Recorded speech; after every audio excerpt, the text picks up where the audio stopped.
All right, should we go ahead and kick things off? Yeah, Let's do it. Yes. cool. That's good. All right, thank you everybody for coming tonight. My name is Maria. I will be co-hosting with Natalie, and we're really excited to talk about the Uninhabitable Earth with WCS Book Club.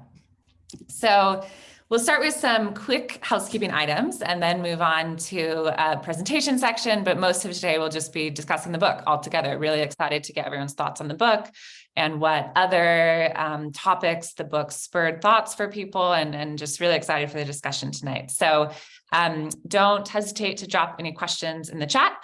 And I'm sure we have all used Zoom before, but just a few reminders. So if you're comfortable with it, if you want to write your full name on your Zoom so we can see that, and turn on your video so we can see your face if you're comfortable with it. And then please mute yourself during the call when you're not talking, as you know. And we also encourage you to put your LinkedIn in the chat so we can all connect with each other. So feel free to do that now as I'm talking or whenever you'd like. So who are we? So WCS is a nonprofit originally founded in SF. So we are now in 13 countries and have a membership base of more than 500 professional women and men. So really excited to see that growth. And the goal of WCS is to support women in their careers in the clean tech industry. WCS is celebrating its 10 years, which is really impressive considering we're a nonprofit, mostly run by volunteers. And so what we do at WCS, monthly events such as this one, book clubs, panels, social events. We did primarily virtual events during the pandemic, but now we're getting back to doing in-person events as well. So we have membership bases in the Bay and LA and in a couple other cities as well. Some really exciting events we have coming up soon. So on December 15th, we have 3 in-person happy hours in Oakland, Santa Monica, and Denver. And if you're not in one of those 3 cities, we also have a virtual one. So hope to see everybody at one of those happy hours. And then we also have something really exciting that we're launching. So it's called the WCS Entrepreneur Circle, or E-Circle. And as you can see here, it's a 3-month cohort program designed for entrepreneurs. So to connect with each other, to learn from each other, to bounce ideas off of each other. We're really excited for this. So we have some awesome speakers lined up. We'll be doing speakers, sharing sessions, things like that. So if you're interested, please do get in touch. That's a really exciting program coming up. And then we also have our mentorship program coming up. So applications are open through December 12th for that. I actually was in the program last year. I was a mentee and had a wonderful mentor, super, super beneficial for me as somebody entering the carbon tech space. And I actually still talk to my mentor every month. So would highly recommend it both as a mentee, as a mentor. It really helped me. And yeah, I hope you'll consider it. So there's some information there as well. And if you're not yet a member, we would love for you to join and become a member. So you can scan this QR code you see here, or reach out to me or on the website if you have any questions about the membership or what it entails, things like that. So like I said, my name is Maria Travier. I work in climate tech, actually in the middle of a career transition right now, but really excited to host this book club. I've been with WCS for, I think, about 2 years now. And yeah, it's really been great. And my co-host is Natalie, and I'll have her introduce herself. Hi, I'm Natalie Zandt. I'm a member of the LA chapter and a founder and CEO of MeterLeader. MeterLeader is an online platform that gamifies saving energy in homes by using real-time utility data and behavioral science. So like a Fitbit for your home's energy usage. We're currently looking for pilot partners. So if you have a company or apartment building that might be interested in working with us, you can find more information at meterleader.com/pilot.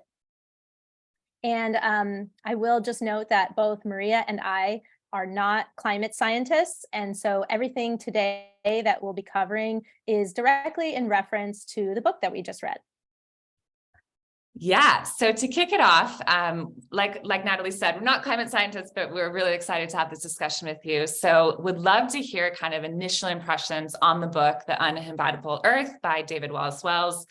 So if you wouldn't mind putting your answer to this first question in the chat. So if you did read the book, how much of the book was new to you? So did you know everything that he was talking about? Was it super surprising? Was it kind of half and half? Or if you weren't able to read the book or didn't finish the book, that's okay too, but would love to get just a starting pulse, and you can just put your answer right in the chat there. So I will do so as well.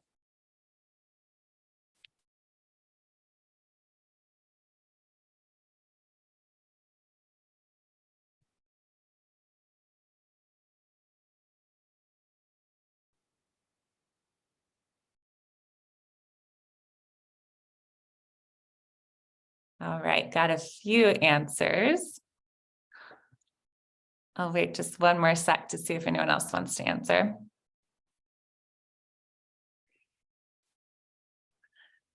All right, so lots of kind of lower half, which is awesome. That's why we're having the book club today, so we can talk about some of these concepts. So that's great. All right, I'll turn it over to Natalie to kick us off.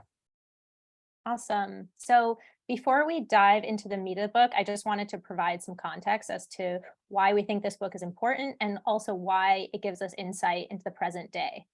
So if you read the book, you know that Uninhabitable Earth is not a book for the faint-hearted. David Wallace-Wells, who I'm going to call DWW, packs a lot of depressing statistics into one book. But DWW didn't write this book just to make more people depressed. And on page 9, he explains eloquently why it's important to understand worst case scenarios. So he says that when we dismiss the worst case possibilities, it distorts our sense of likelier outcomes, which we then regard as extreme scenarios we needn't plan so conscientiously for. High-end estimates establish the boundaries of what's possible, between which we can better conceive of what is likely. And perhaps they will also prove better guides even than that, considering the optimists have never, in the half century of climate anxiety we've already endured, been right. So by understanding worst case scenarios, we can better plan for better outcomes, and we can be more motivated to avoid worst case scenarios. And the fact of the matter remains that that there are still a lot of uncertainties that relates to climate change and feedback loops. So it really behooves us to be fully aware of what these worst case outcomes look like. And speaking of planning for better outcomes, we are reading this book at a really auspicious time, because COP27 hosted in Egypt just recently ended. And COP27 ended with a historic agreement to set up a fund for loss and damages for the unavoidable effects of climate change for the developing world. So that's great news. However, as it relates to how we're going to meet a 1.5 or 2 degrees Celsius of warming, not much progress was made there, and not much agreement was made there. So that's the bad news of COP27. And I found this nice graphic on Twitter created by Giacomo Grassi. He's a scientist at the European Commission's Joint Research Center and one of the IPCC authors. And this graphic really nicely summarizes where the world is currently at with mitigating increased temperature rise. So right now, scientists agree that temperatures have risen at least 1.2 degrees Celsius above pre-industrial times. But prior to the Paris Agreement, we were that Titanic headed for a straight collision into the huge iceberg, which represents warming of over 3.5 degrees. Now, with current and pledged policies, we're looking at probable collision with large icebergs, which represent 2.4 to 2.8 degrees of warming. And at the current rate that people are burning fossil fuels, in only 7 to 8 years time, we will pass the 1.5 degrees Celsius warming limit. So to get back on track to meet that 1.5 degrees of warming, countries, companies, individuals would have to cut their emissions by half every decade until 2050. So just want to kind of set that frame before we dive into the book.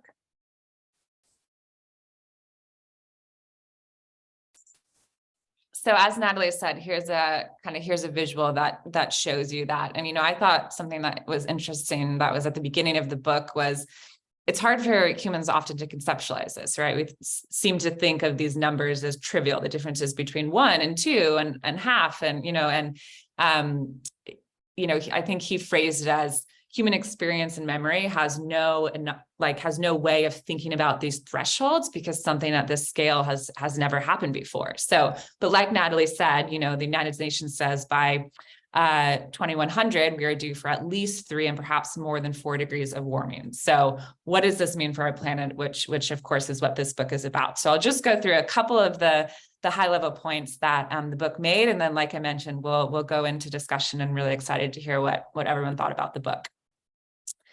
So here on this first slide is a nice visual of kind of what happens with sea level rise as we continue to get warmer and warmer. So one thing I thought that was interesting in the book was when he talked about the effect of sea level rise on systems. So these systems of chaos that he was talking about. So the example he gave was sea level rise, will flood cropland with more and more saltwater flooding, which then transforms those agricultural areas into sponges to no longer be able to feed those living off of them. Power plants become flooded, knocking most regions offline, just as electricity may be needed most, and then crippling chemical and nuclear plants, right? So he goes through these different layers of these systems of, one cause has many, many layers of effects. And then when we look at impacts on food, so the chapter on hunger, really dove into this. So the high level stat he gave was at 4 degrees warming, we will have as many as 50% more people to feed. We might also have 50% less grain to give them. So that really stark contrast there. And then the other kind of stat he gave to sum it up at the end of this chapter was by 2050, as many as 150 million people in the developing world will be at risk of a protein deficiency as a result of nutrient collapse, because so many of the world depends on crops rather than animal meat for protein. So, those really big numbers that he gave us, I think are, for me, at least, that chapter was one of the most impactful for me. Is just really, the breadth of scale that the impact of food has, as we go through these different warming levels. The next one is flora and fauna. So, I know there's a lot of information in the book kind of about ocean warming and acidification. So by 2030, ocean warming and acidification will threaten 90% of all coral reefs, which we've of course seen a lot of that happen already. The bleaching of the Great Barrier Reef, things like that.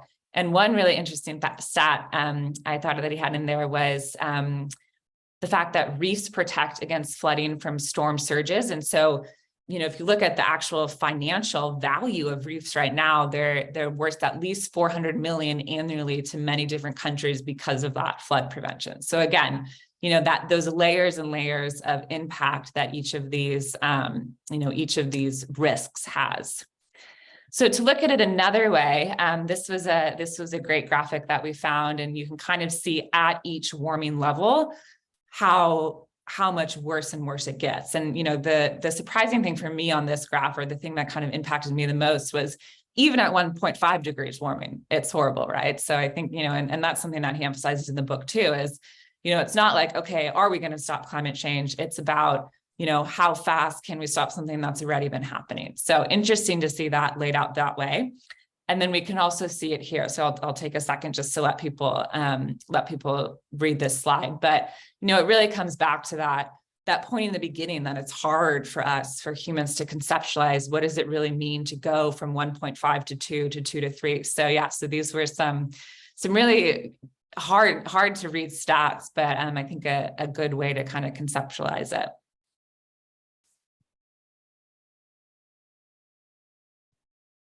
Okay, I'll take on this section. So now that we've covered sort of the ecological risks, which DWW talks about for probably like 50% or more of the book, I would say the last quarter or half of the book talks about the social consequences of that ecological damage.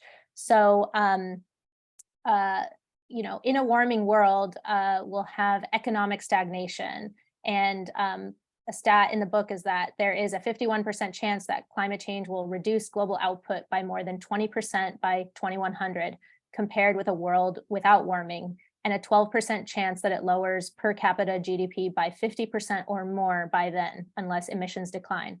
By comparison, the Great Depression dropped GDP by about 15%.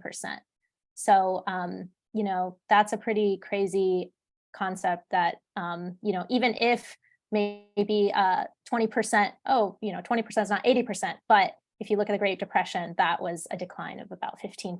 So pretty crazy there. And then in a warming world, we'll be likely to have increased violence. So for every half degree of warming, societies will see about between a 10 to 20% increase in the likelihood of armed conflict. And then lastly, I think one of the, I guess what I found pretty scary is just this increased migration, that more than 140 million people in just 3 regions of the world will be made climate migrants by 2050. So 86 million in sub-Saharan Africa, 40 million in Southeast Asia, and 17 million in Latin America. And this personally kind of scares me because we've already seen what the impacts of kind of like the refugee crisis in Europe and the effects of when people don't have homes and they have to move. So we already know that can cause chaos in different countries, and multiplying the level of refugees looking for new homes is kind of just a scary thing to think about. And then in addition, wait, there's more. In a warming world, we'll see that consumption will be politicized, I think. And we're starting to kind of already see this now, that there's going to be more finger pointing. I remember there was that news story that came out about celebrities flying private jets, and they had tallied kind of which celebrities were flying private. And I believe recently France is even now contemplating kind of banning private jet flights within a certain distance. So I think we'll be seeing more of that as we start to see more impacts of climate change, and there will be more finger pointing, which, and then once the politicization of consumption happens, that could then lead to an evolution in economic and political models. And DWW references a book called The Climate Leviathan by Geoff Mann and Joel Wainwright. And in this book, they outline what they predict are 4 possible political outcomes in a warming world. So in that top left quadrant, we have the climate Leviathan, and this is a world state or a strong bound alliance of states where capitalism overruns the world's borders to address the planetary crisis while protecting its own interests. The other option is climate Mao, which represents a similar planetary scale solution, but one dedicated to an anti-capitalist order. And then something like our current situation, they call the climate behemoth, which is a world defined by nation states and support for capitalism, conducting really haphazard climate diplomacy. And then lastly, in that kind of last quadrant, we have this climate X, which is the name given to a collection of movements that pursue global climate justice, that build non-capitalist political economies and construct solidarities at multiple scales that reject political logic of sovereignty. So climate X is really something we don't know what it really looks like, but the other 3 are kind of more familiar concepts that could possibly stem from a warming world. And then lastly, DWW touches on our individual human reaction to all the changes that are really happening so fast. And so he really talks about the fact that you may have some people who adopt a pessimistic view of humanity's future, and they may actually turn away from action and instead withdraw from the world and society altogether. And a good example of this is the Dark Mountain Project, which DW mentioned in the book. On the other hand, and which I hope is the case, is that more people will actually embrace human exceptionalism and come to the conclusion that if human beings are responsible for the problem, we can also fix this. And it's actually our responsibility as kind of this apex predator at the top of the food chain that we can really solve this issue. So that concludes kind of an overview of the book, I think. And now I'm off to Mia. Yeah, awesome. Thank you so much, Natalie. So we have one more poll question, and then I want to go around and have everyone introduce themselves and hear what you all thought of the book. So either when you were reading the book or when we were kind of just going through those quick slides, would love to hear from everyone what kind of was most impactful for you out of these, what he calls, David calls elements of chaos. What do you feel like was like, wow, that was super, super intense to read or hear about? We'll just have everyone put your answer in the chat like we did last time.